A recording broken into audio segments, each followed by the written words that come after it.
로마서 6장 1절에서 14절까지의 말씀. 로마서 6장 1절에서 14절까지 우리 함께 한 목소리로 봉독하겠습니다. 그런즉 우리가 무슨 말을 하리요? 은혜를 더하게 하려고 죄에 더하겠느냐? 그럴 수 없느니라. 죄에 대하여 죽은 우리가 어찌 그 가운데 더 살리요?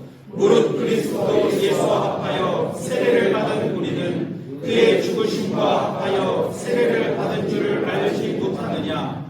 그러므로 우리가 그의 죽으심과 합하여 세례를 받음으로 그와 함께 장사되었나니 이는 아버지의 영광으로 말미암아 그리스도를 죽은 자 가운데서 살리심과 같이 우리로 또한 새 생명 가운데서 행하게 하려 함이라. 만일 우리가 그의 죽으심과 같은 모양으로 연합한 자가 되었으면 또한 그의 부활과 같은 모양으로 연합한 자도 되리라.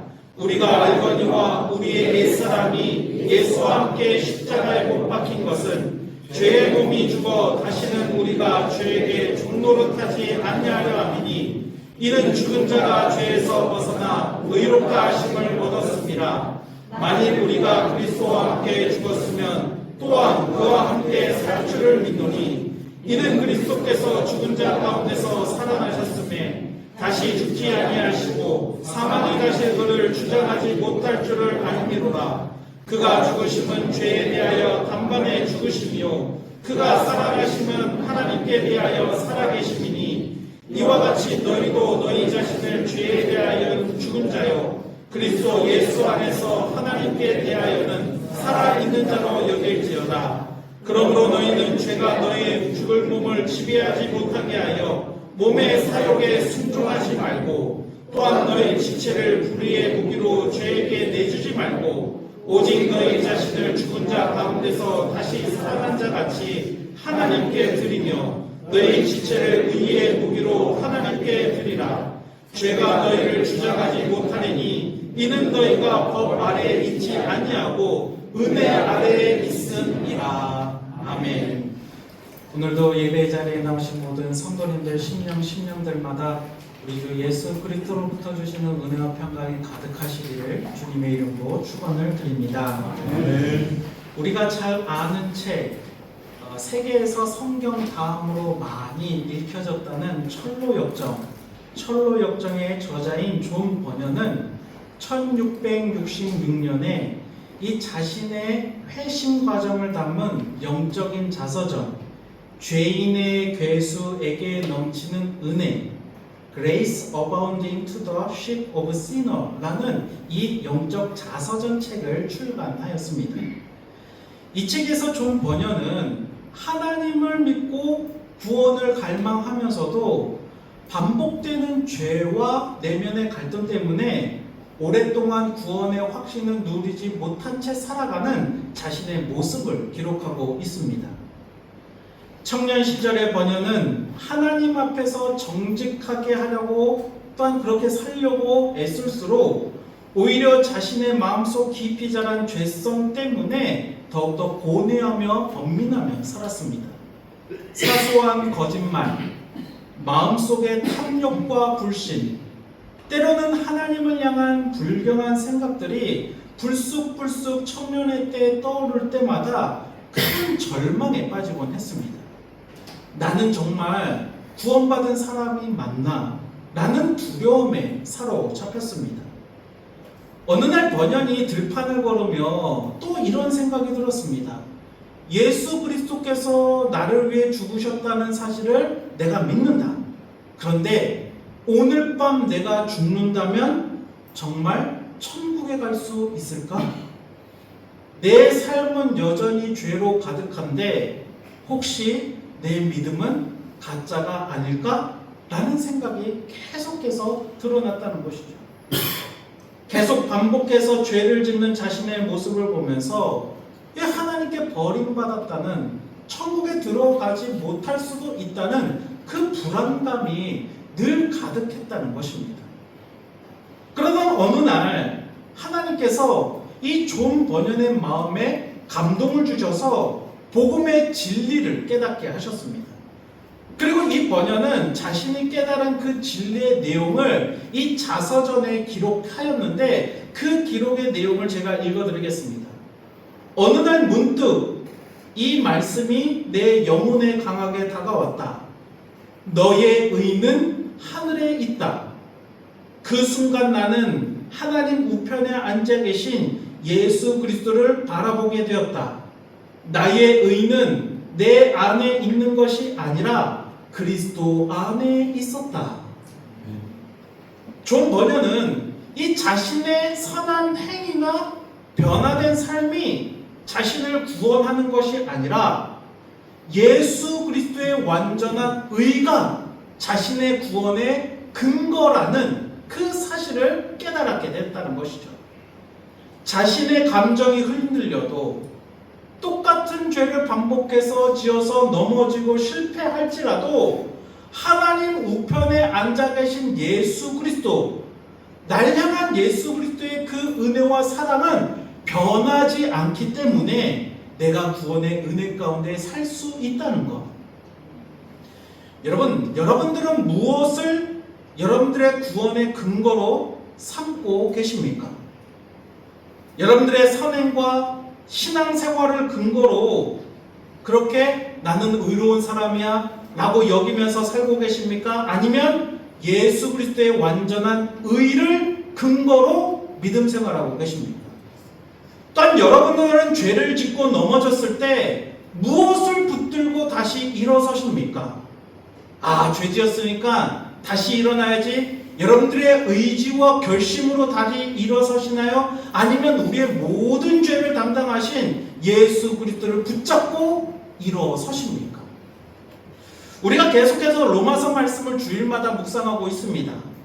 특별히 오늘 본문에서 사도 바울은 구원의 은혜로 새 생명을 얻은 사람은 이전과는 다른 삶을 살아야 된다고 선포하고 있습니다. 물론 여전히 연약하여서 죄와 싸우고 때로는 넘어질 때도 있지만 다시 은혜 안에서 일어나 점점 그리스도를 닮아가는 새로운 삶을 살아가야 된다는 것. 그것이 바로 사도 바울의 핵심 메시지입니다. 오늘 말씀을 통해 새 생명 가운데 살아가는 삶이란 어떤 삶인지를 함께 살펴보며 우리의 삶이 참으로 하나님의 은혜 가운데 살아가고 있는지, 또한 새 생명의 능력과 역사를 경험하며 이 땅을 살아가고 있는지를 돌아보는 귀한 은혜의 시간 되시기를 주님의 이름으로 축원을 드립니다. 그러면 새 생명 가운데 살아가는 사람은 어떤 삶을 살아가야 될까? 첫 번째, 죄의 지배를 벗어나 참된 자유를 누리며 살아갑니다. 우리 함께 읽어보실까요? 죄의 지배를 벗어나 참된 자유를 누리며 살아갑니다. 우리 본문 1절과 2절 말씀을 함께 읽겠습니다. 자, 시작. 그런데 우리가 무슨 말을 하리요? 은혜를 더하게 하려고 죄에 더하겠느냐? 그럴 수 없느니라. 죄에 대하여 죽은 우리가 어찌 그 가운데 더 살으리요? 아멘. 먼저 사도 바울은 지금 하나님의 은혜를 오해하고 있는 사람들의 그 생각을 바로잡아주고 있습니다. 오늘 본문은 아니고 지난주 우리가 읽었던 그 본문 내용 가운데 사도 바울은 무엇을 전했느냐? 죄가 더한 곳에 은혜가 더욱 넘친다 라고 로마서 5장 20절에 그렇게 이야기를 했습니다.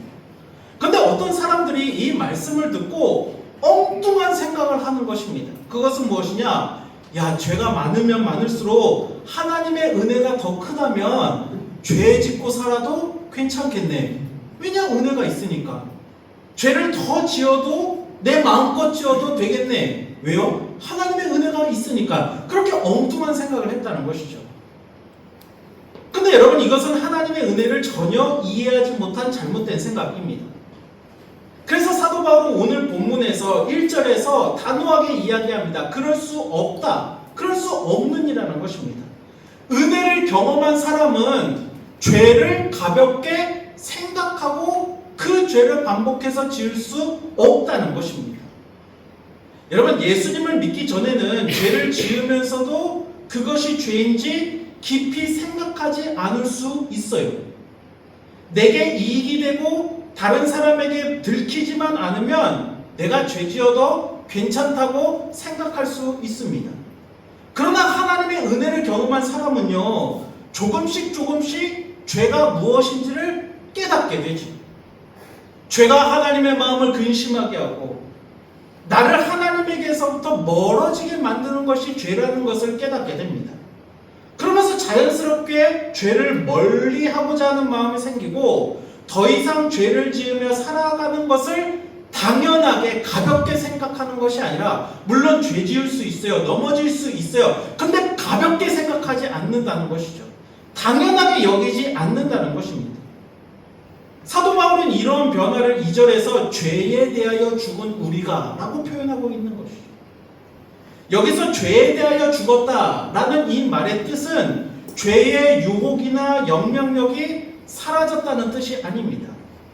또한 우리가 더 이상 죄를 짓지 않는 완전한 의인이 되었다는 뜻도 아닙니다. 우리 삶 가운데는요, 매일매일 알게 모르게 우리를 넘어뜨리려고 하는 그런 죄의 유혹, 사단의 속삭임, 또한 그 가운데 연약함 때문에 무너지는 우리네 삶의 모습이 있습니다. 그런데 죄에 대하여 죽었다는 것은 무슨 뜻이냐? 그런 유혹이 사라졌다? 그런 넘어짐이 없어졌다? 여러분, 그런 뜻이 아니라 죄에 대하여 죽었다는 것은 무엇이냐? 더 이상 죄가 우리의 인생을 좌지하지 할 수 없는, 우리의 인생의 주인은 죄가 아니라 우리의 인생의 주인은 주님이 되셨다라는 것을 선포하는 것이 바로 죄에 대하여 죽었다라는 것입니다. 이전에는 예수님을 믿기 전에는 내 정욕대로, 죄가 시키는 대로 살아갈 수밖에 없는 어둠의 종이었다면, 이제는 죄의 권세에서 벗어나 하나님께 속한 새로운 사람으로서 거룩한 의의 종으로 우리가 이제 살아갈 수 있는 신분이 변화되었다는 것, 그냥 기본 자체가 변화되었다는 것이 바로 죄에 대해서 죽었다라는 것입니다. 그렇다면 우리가 어떻게 죄에 대하여 죽은 사람이 될 수 있을까? 사도 바울은 그 이유를 3절부터 11절까지 설명하는데, 우리가 죄에 대해서 죽을 수밖에 없는 이유, 우리가 죄에 대해서 죽고 다시 새롭게 새 생명 얻을 수 있는 이유가 무엇이냐? 핵심은 무엇이냐? 예수 그리스도와의 연합 가운데 있다는 것. 우리가 노력해서, 우리가 율법 잘 지킨다고 해서, 우리가 선행을 많이 한다고 해서 우리가 의로워지는 것이 아니라, 여전히 연약하고 죄 많은 우리 모습이지만 우리가 예수 그리스도와 함께 연합할 때, 주님과 함께 더불어 살아가기를 노력할 때, 그때 비로소 우리는 새 생명 입은, 죄에 대해서는 죽은 자요 새 생명, 새로운 사람으로 거듭날 수 있다는 것.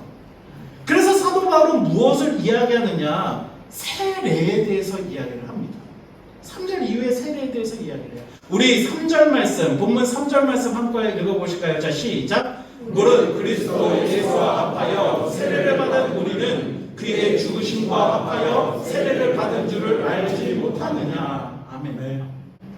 사도 바울은 죄에 대해서는 죽은 자, 하나님 안에서는 새롭게 된 생명의 역사를 세례를 통해서 이야기를 합니다.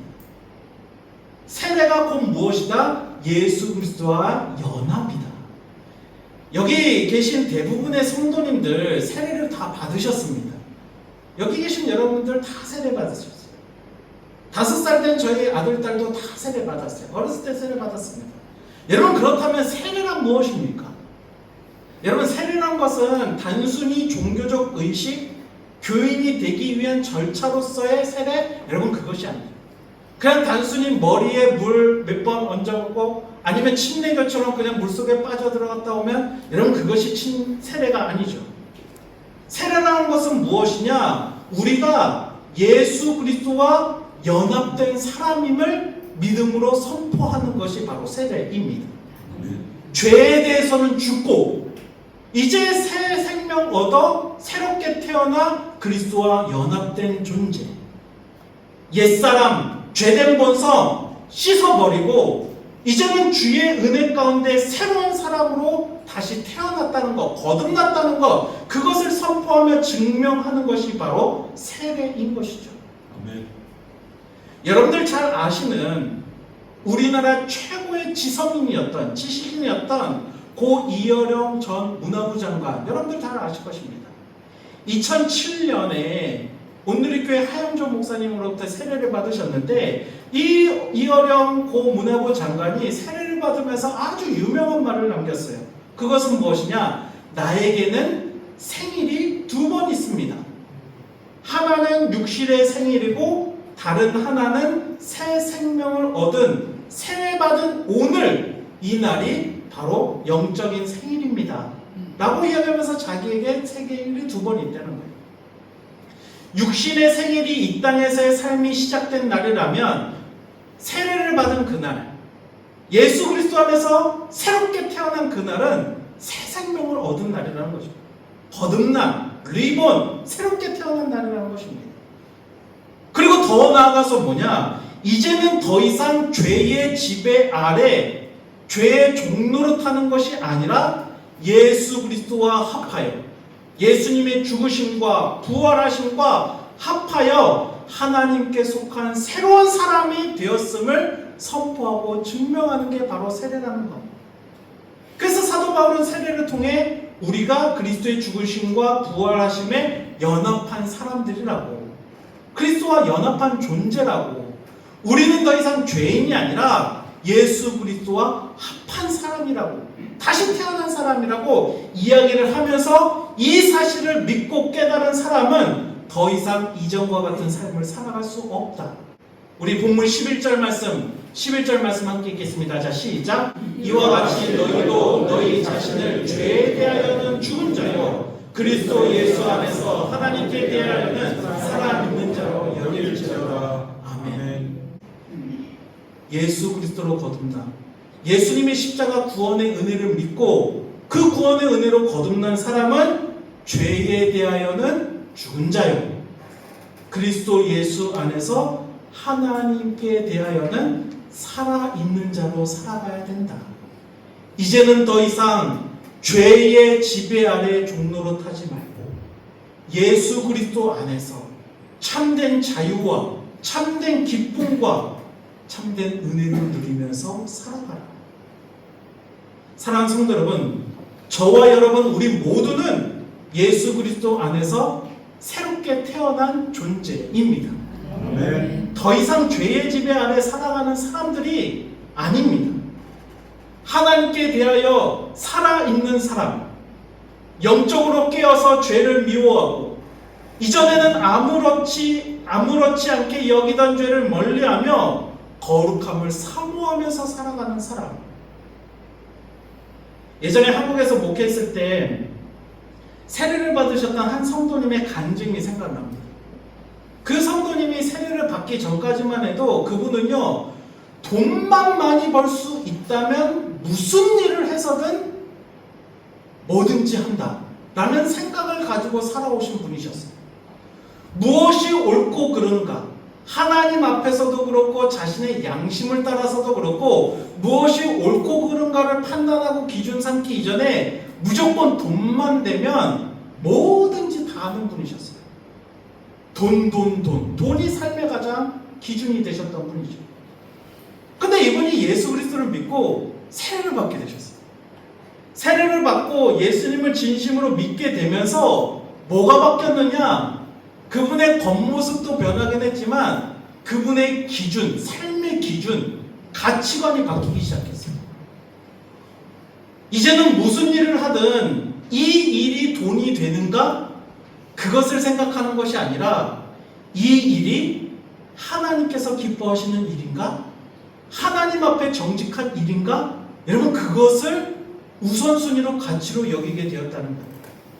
그러시면서 저에게 하신 말씀이 뭐냐? 목사님, 예전에는 아무 생각 없이 당연하게 하던 일이었는데 세례를 받고 예수 그리스도를 진정으로 믿고 나니까 내가 했던 이 일이 하나님이 기뻐하시지 않으니 하지 말아야겠구나 라는 생각이 들었다는 것입니다. 예수님을 믿고 나니까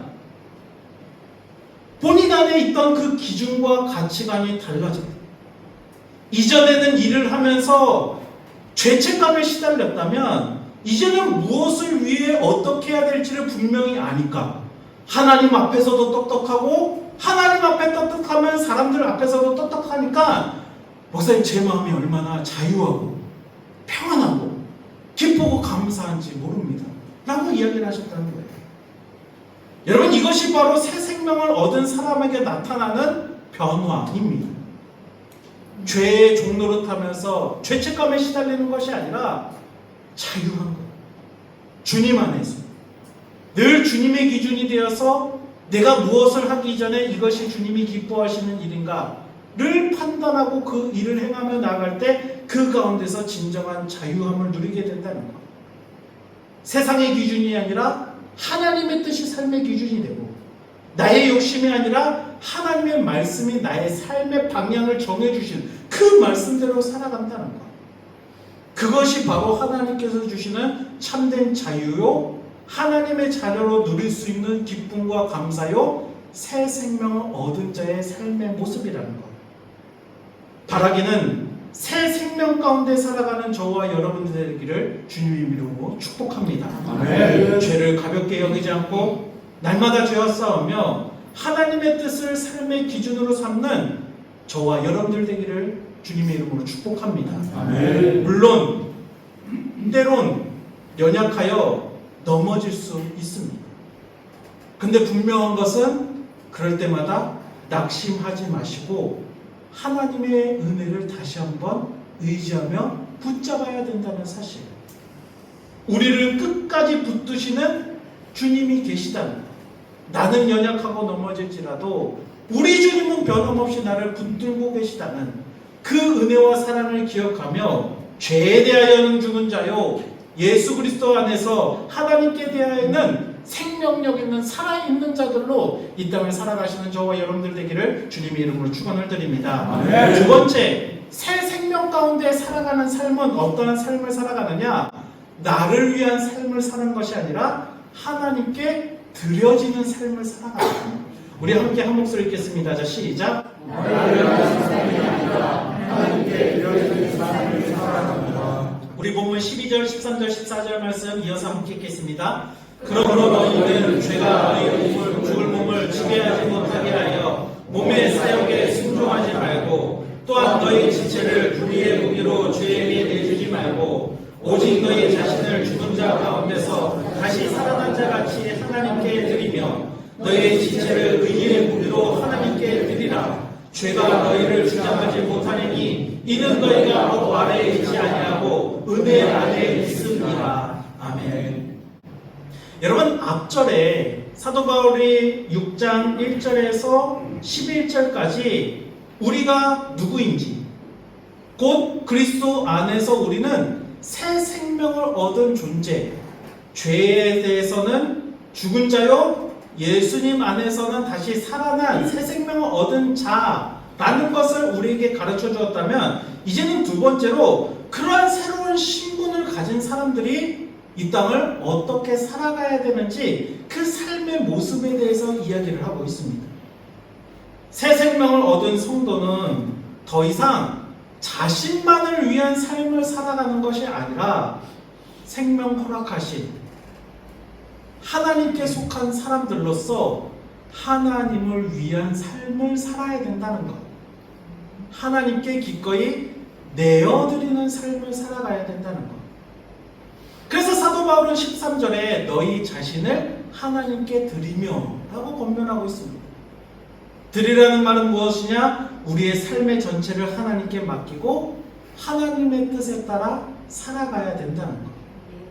나의 기준과 나의 경험이 아니라 하나님이 기뻐하신가, 하나님이 기뻐하시지 않는가, 그것을 판단하면서 나의 몸을, 나의 생각을, 나의 행동과 나의 삶을 다 주님께 포커스, 주님께 맞추어 살아가는 것.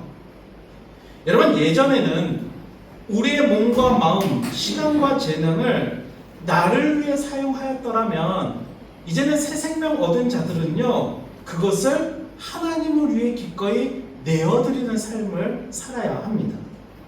우리의 손, 우리의 발, 우리의 입, 눈, 생각과 마음까지도 이제는 죄에 나의 정욕대로 쓰임받는 삶을 사는 것이 아니라 하나님의 의를 이루는 도구로서 우리가 살아가야 된다는 것. 이것이 바로 새 생명 가운데 살아가는 삶의 모습이죠. 구원받은 성도는 더 이상 내가 하고 싶은 대로 살아가는 사람이 아니라 하나님께서 기뻐하시는 것이 무엇인가를 먼저 생각하며 살아가는 사람. 여러분, 누가복음 19장에 삭개오라는 인물이 등장합니다. 여러분들 너무나 잘 아시죠? 키가 작아서 돌 무화과 나무 위에 꼭대기로 올라가 예수님을 보고 싶어 했던 그 사람. 어렸을 때 저도 참 이 찬양 많이 불렀던 것 같아요. 보고 싶어 예수님 얼굴.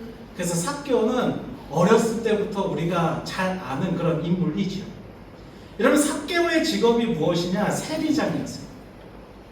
세리장은 동족에게 세금을 거두어 로마에 바치는 사람이었고, 또 어떤 세리들은 자신의 권한을 이용해서 더 많은 금액을 요구하고 착취했던 그런 사람들이 바로 세리였습니다.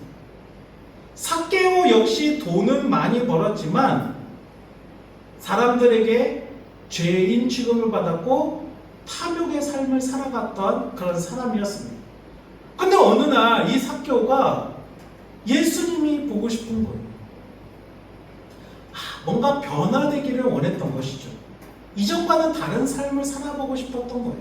아무리 돈을 많이 가져도 그 안에 참된 자유와 만족함을 누리지 못했던 것이죠. 그래서 예수님을 만나고 싶어 돌 무화과 나무 위로 올라갔어요. 그 꼭대기에서 자신을 쳐다보고 있는 그 한 사람을 예수님은 아시고 그의 이름을 부르셨어요. 삭개오야, 삭개오, 내려오너라. 내가 오늘 너의 집에 들어가겠다. 그렇게 예수님께서 삭개오의 집에 가시고 이 삭개오는요, 주님을 인격적으로 만나는 그런 일을 경험하죠. 그리고 그의 삶이 완전히 변화됩니다. 삭개오가 변화되는 거예요. 예수님을 만나고 구원받고 새 생명 얻어서 완전히 변화되는데, 완전히 변화된 그의 믿음의 고백, 첫 번째 고백이 무엇이냐? 이 누가복음 19장 8절 말씀을 제가 현대인의 성경으로 읽어드릴게요. 잘 들어보세요. 삭개오는 일어서서 주님께 이렇게 말하였다. 주님, 제 재산의 절반을 가난한 사람들에게 나누어 주겠습니다. 또한 제가 남의 것을 속여 뺏은 것이 있으면 4배로 갚겠습니다. 예수 그리스도를 만난 삭개오가 삶의 주인이 바뀐 거예요. 예전에는 돈이, 자신의 정욕이, 자신을 위한 삶이 그의 인생의 주인이었다면, 이제는 예수님이 삶의 주인으로 바뀌기 시작합니다. 그러니까 움켜쥐고 있던 그 재물, 그 돈을 어떻게 해요? 내려놓는 거예요. 그리고 그 재물을 어떻게 사용합니까? 하나님께서 기뻐하시는 일이에요. 예수님께서 기뻐하시는 일이에요. 가난한 사람들에게 나누어 주겠습니다. 또 혹여나 내가 속여서 빼앗은 것이 있다면 4배로 갚겠습니다. 돈을 움켜쥐었던 그 손이 나누는 손으로 바뀌었고, 빼앗았던 사람이 갚아주고 나누는 사람으로 변화되었다는 것. 자기 유익만 추구하던 사람이 하나님의 뜻을 따라 하나님이 기뻐하는 삶을 살게 되었다. 여러분, 이것이 구원받은 예수님을 만남으로 말미암아 새롭게 변화된 사람의 삶의 모습이라는 거죠. 물질만이 아닙니다. 내가 예수님 외에 가치 있게 여겼던 그것들을 내려놓고 그 자리 위에 예수님을 내 인생의 가치의 우선순위로 사는 삶. 여러분, 그것이 새 생명 얻은 구원받은 사람의 삶의 모습이라는 것이죠. 반드시 삶의 방향이 달라지게 되어 있습니다. 무엇을 가장 소중하게 여기느냐가 달라지고, 돈을 사용하는 방식이 달라지고, 시간을 사용하는 목적이 달라지고, 사람을 대하는 태도가 달라진다는 것. 그것이 새 생명을 얻은 사람의 변화된 모습이라는 것이죠. 여러분, 어제 우리 교회가 어떤 사역 감당했는지 여러분들 기억나시나요? 지난주 광고 시간에 광고를 했는데, 김치를 어떻게 했습니까, 사모님? 나눴습니다. 사랑의 밥상 사역을 했어요. 특별히 포스코, DX, 도미토리에 계신 한인분들에게 김치를 나눠 드렸어요. 하기 전에 이 사역이 있다는 것을 DX 법인장님이 아시고 그 DX에서 일하시는 임장로님께 연락을 주셨어요. 그리고 이렇게 인사를 전해주셨는데 제가 읽어드릴게요. 독신료 직원들에게 사랑과 정성으로 만든 맛있는 김치를 나눠주신다니 너무 감사한 마음입니다. 사랑을 적극적으로 실천하고 계시는 찔레본 목사님과 모든 성도님들께 감사드리며 하나님의 사랑이 더욱 널리 전해지길 기원드립니다. 감사합니다. 라고 연락을 주셨습니다. 임장로님께 직접 연락하셨더라고요. 그리고 임장로님이 그것을 우리 기획위원회 카톡방에 이렇게 공유를 해주셨습니다. 여러분, 제가 이 글을 읽고 참 감사했어요. 저희 교회가 이 사역을 시작한 이유는요, 딱 하나였어요. 먼저는 하나님께 기쁨, 또한 한인들에게 기쁨을 전해주고 싶어서. 그런데 보내주신 이 감사의 글을 읽으면서 하나님께서 우리 교회와 성도들을 사용하고 계시는구나. 우리 교회와 성도들이 하나님과 이웃에게 사랑과 위로와 소망을 드리는 사역을 하고 있구나 라는 마음이 들었어요. 그런데 여러분, 이 사역을 하기 위해서는요, 아무것도 준비되지 않은 채 이 사역이 진행되는 것이 아니라 이 사역을 위해서 누군가는 수고하고 헌신하는 그 시간과 과정이 있었다는 거예요.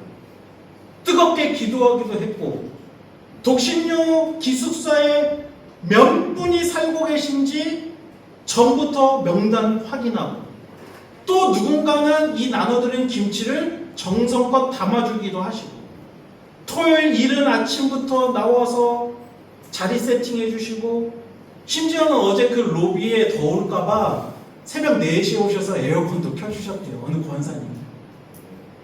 자신의 시간과 수고를 하나님과 이웃을 위해 기꺼이 드리고, 물질도 드리고, 시간도 드리고, 정성을 들여서 하나님과 이웃을 사랑하는 일에 아낌없이 드리는 이 사역을 보면서, 그래, 이것이 바로 교회와 성도들이 하나님께 내어드리는 삶을 사는 것이구나. 아멘.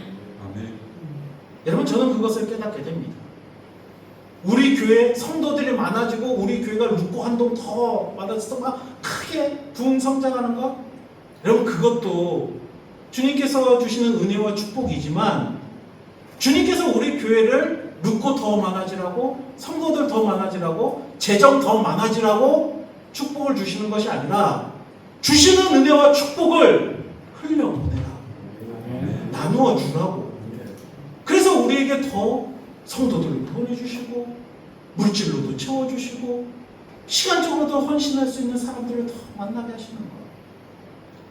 사랑하는 성도 여러분, 하나님께 드려지는 삶이란 하나님께서 우리에게 맡겨주신 시간과 재능과 물질과 마음을 나 자신을 위해 사용하는 것이 아니라 하나님과 이웃을 위해 기꺼이 내어드리는 삶을 사는 것이 바로 하나님께 내어드리는 삶의 모습입니다.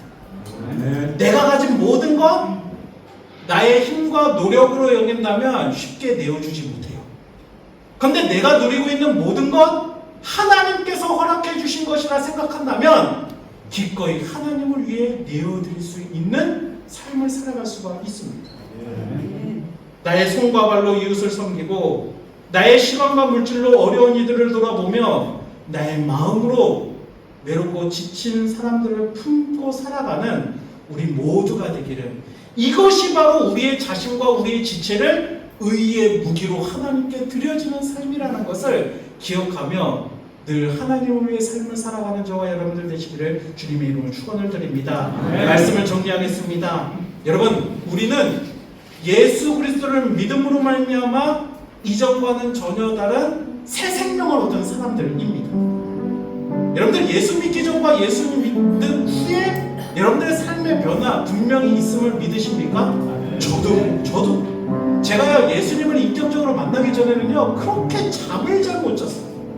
눕기만 하면 무슨 근심 걱정이 얼마나 많은지. 저는 토요일날 저녁에 밤새서 주일날 새벽에 교회 나갔던 적이 너무나 많이 있어요. 설교가 두려워서, 이 강단에 서는 게 두려워서. 근데 예수님을 인격적으로 만나고 나니까요, 여러분, 그냥 이 시간이 너무나 기쁘고 즐거워. 은혜를 나눌 수 있는 이 자리가 너무나 기쁘고 즐거워. 전날 토요일날 준비해야 되는데 자지 말고 준비해야 되는 대로 그냥 편안하게 자기 몫을 놓고, 그리고 아침 일찍 일어나서도 준비하고 또 말씀 계속 읽고 또 담대하게 나가서 이 자리에 선포하고. 여러분, 예수님을 믿기 전과 믿은 후에 분명한 삶의 변화가 있어야만 하는 것이 우리의 삶의 모습입니다. 여러분은 지금 새 생명을 얻은 사람답게 살아가고 계십니까? 죄의 지배를 벗어나 날마다 죄와 싸우며 살아가고 계십니까? 하나님의 뜻을 삶의 기준으로 삼고 나를 위한 삶이 아니라 하나님과 이웃을 위한 삶을 기꺼이 살아가고 계십니까? 바라기는 새 생명 가운데 살아가는 사람임을 잊지 말고 더 이상 죄의 지배 아래 나의 정욕대로 살아가는 것이 아니라 하나님을 위한 삶을 살아가는 저와 여러분들 되기를 주님의 이름으로 축원을 드립니다. 바라기는 이번 한 주도 예수 그리스도 안에서 새 생명을 얻은 사람답게 생명력을 가지고 더욱더 힘차게 살아가시길 바라고, 8월 한 달도 날마다 은혜가 더해지고 기쁨이 넘치며 감사가 끊이지 않는 여러분들 복된 한 달들 되시기를 주님의 이름으로 축원을 드립니다. 이 시간 말씀을 기억하면서 우리 은혜 아니면 함께